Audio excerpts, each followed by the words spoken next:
मंडळी, यंदा पहिल्यांदा शेतीच्या वावरामध्ये कलिंगणची लागवड केलेली आहे आणि कलिंगणा पण मस्त झालेली, यामुळेच खुश होतं.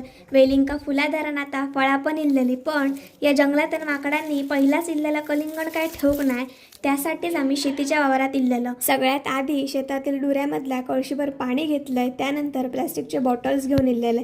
तर आता आम्ही पहिलोच माकडांपासनं आमच्या कलिंगणाची सुरक्षा करण्यासाठी उपाय केलेला. बघूया किती दिवस कामी येतात. तर बॉटल्समध्ये गुलाबी रंग भरलेलं आणि कलिंगणच्या वेलींच्या सभोवताली तो बांधलेलं.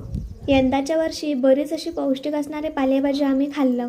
त्यानंतर आता फक्त परड्यामध्ये कलिंगण आणि उलच रवलेले, कारण की बाकीची सगळी जी भाजी होती त्याचं सीझन संपलेलं. थोड्या दिवसांनी आता गावठी कांदे पण आमका गावतले. त्यानंतर घराकडे जाण्याच्या मार्गात गेले, जाताना उतला एक लाकडाची मुळी घेऊन जायची. आमच्याकडे एका लाकडाचं भारो पण उतला जाता.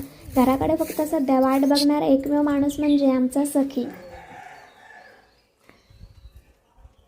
सखीची भेट घेऊन दुपारच्या जेवणात आज होती लाल भाजी, आंब्याचं सलवणी आणि भात. मस्त असं जेवण केलंय. चला तर मंडळी, लवकरच भेटा एका नवीन दिवसात. तोपर्यंत काळजी घ्या.